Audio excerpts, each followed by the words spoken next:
Pahalgam ఉగ్రదాడిని BRS తీవ్రంగా ఖండిస్తుందన్నారు మాజీ MP Vinod Kumar. మతోన్మాదం వెరితలలు వేయడం దురదృష్టకరమన్నారు. ఉగ్రదాడిలో ఈ వికృత బయటపడిందన్నారు. కొన్ని విద్వేష శక్తులను పాకిస్తాన్ పెంచి పోషిస్తుందని మండిపడ్డారు వినోద్ కుమార్. వెర్రితలలు వేయొద్దు, అది ఎనీ ఫండమెంటలిజం. ఈరోజు Islamic fundamentalism, terrorism has become a big problem to the whole world. Likewise, other religion fundamentalism. A మతమైన fundamentalism అనేది అది మెజారిటీ కమ్యూనలిజమా మైనారిటీ కమ్యూనలిజం అనేది కాదు.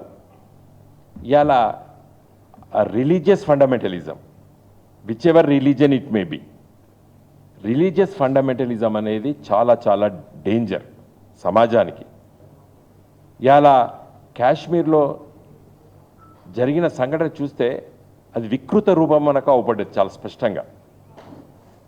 ఒక అమ్మాయి భర్త పక్కకుండి నీది ఏ మతం అని అడిగి కాల్చి చంపేయడం, చిన్న 2 సంవత్సరాల పాపం కొన్న ఆ పాపను నువ్వు చూసిన బతుకంటే చంపేయడం, ఎంత వికృత రూపం ఇది. కాబట్టి దీన్ని తీవ్రంగా ఖండించాలి. మనము దేశంలో ఉన్నటువంటి అన్ని రాజకీయ పార్టీలు కూడా ఏకమై ఇలా కాశ్మీర్లో జరుగుతున్నటువంటి ఈ టెర్రరిజాన్ని వ్యతిరేకించవలసిన అవసరం ఉంది.